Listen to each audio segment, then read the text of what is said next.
The forest whispered with anticipation. Every leaf, every blade of grass seemed to tremble in quiet expectancy. The air was thick with a presence unseen, a force that hummed beneath the surface of reality. The moon hung high, casting a spectral glow upon the ancient trees, giants that had stood for millennia, their bark etched with the stories of time.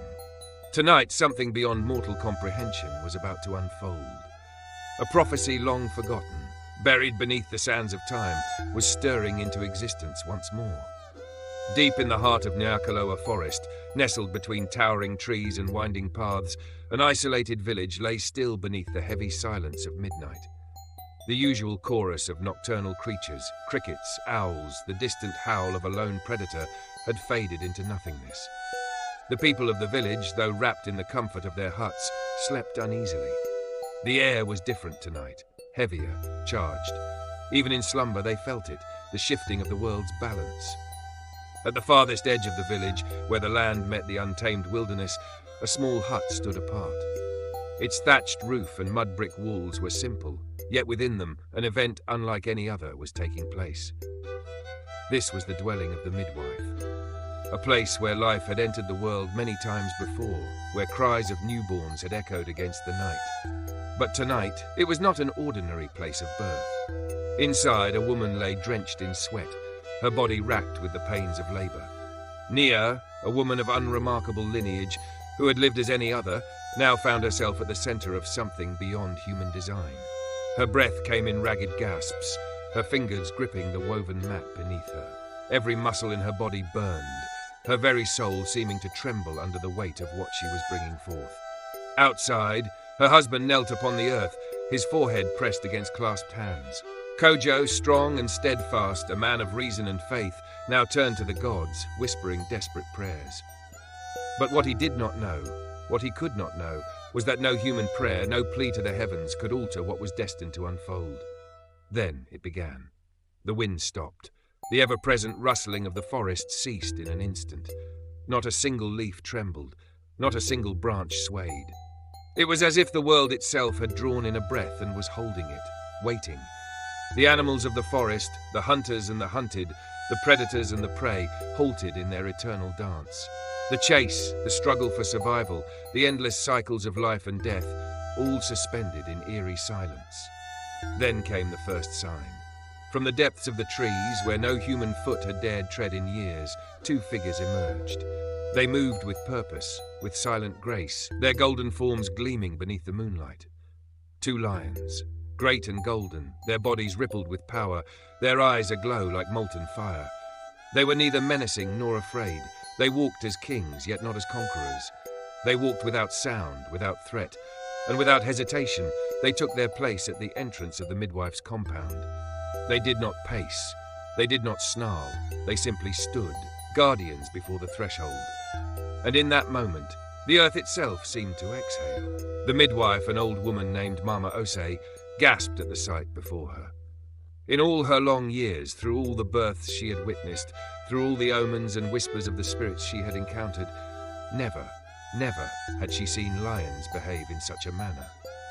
The great beasts stood unmoving, their golden eyes reflecting the dim glow of lanterns and moonlight.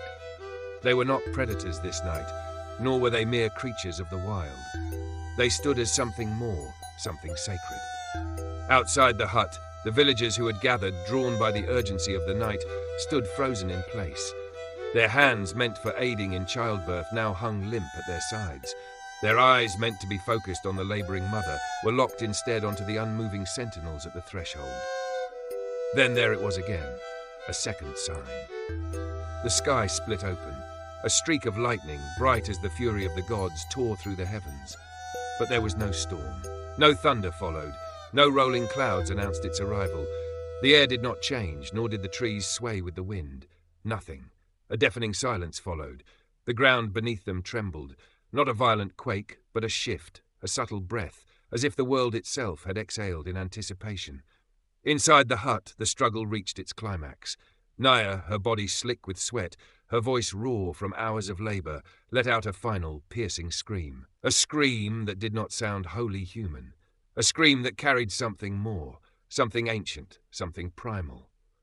Her back arched, her muscles tensed, her breath caught in her throat, as though the very act of bringing this child forth was a force beyond human pain.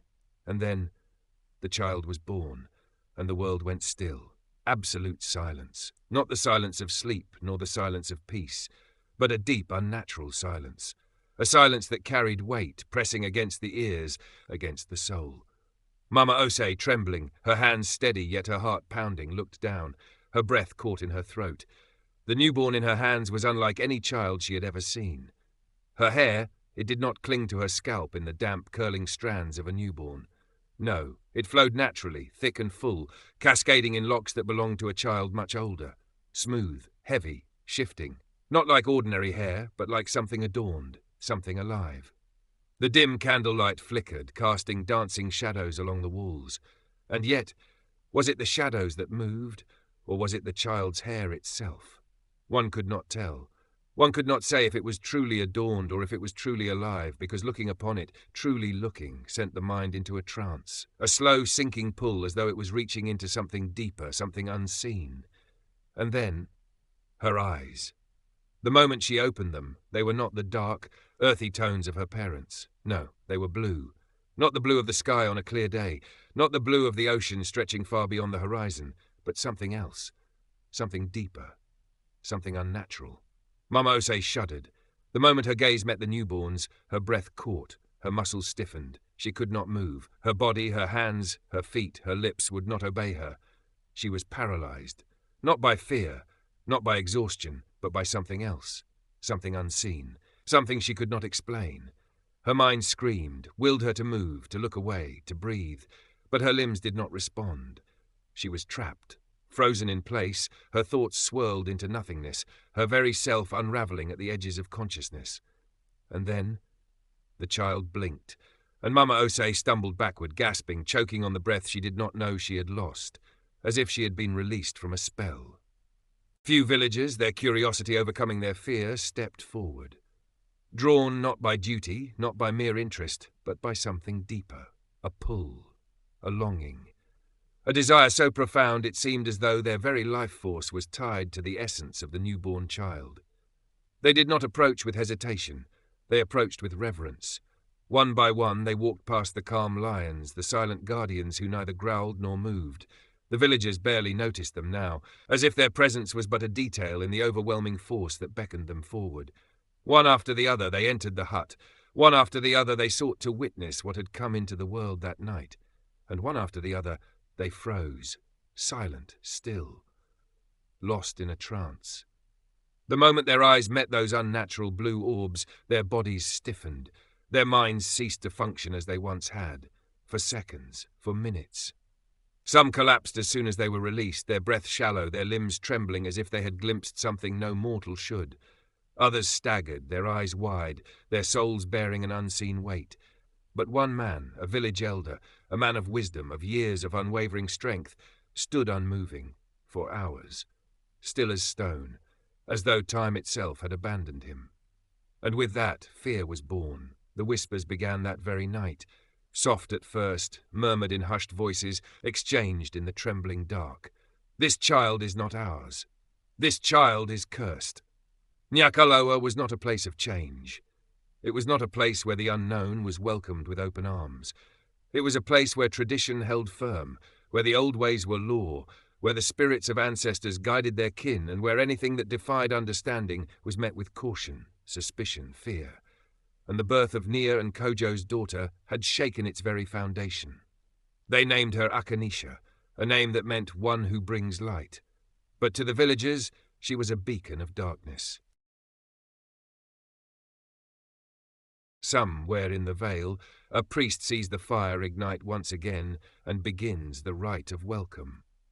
Zilanktu Zael Rethis, Vail Sorath Munkara, Sethis Mara Kutsakar Venarika, Ixthul Vareshkaon Urushar Morzael, Nix Vail Tharis Zorathis Lunvora, Thalsazun Ankmunzael Kuth, Akanisha Tsoran Velmora Thul Vokzun Karamal Silkurin Zael Thun, Thulsakar, Velmora, Nitharkeon, Kuthrain, Valsorith, Anzaith, Morvale, Sethis Thuran, Zalgura, Varesh Tuth, Zor-Zareth Kael'Torun Nixazar Luthsakar Thulquorin Sarazar Mordalis Velmora Keon Zaith.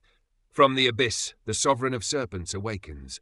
O mother of venom, we submit to your coil. Uncoil the fangs of the eternal night. Daughter of wrath, let your poison flow. The stars tremble, the gods bow. Rise, O sovereign one. Akanisha, rule once more beyond the veil. Let the sacred venom burn through the heavens. Unleash the shadow coil that binds the weak. Let no throne remain, let no god rise. From her fangs the river of oblivion flows. By the will of the ancient coil the cycle ends. Akanisha, strike with fury, rule with venom. Burn the heavens, the time has come.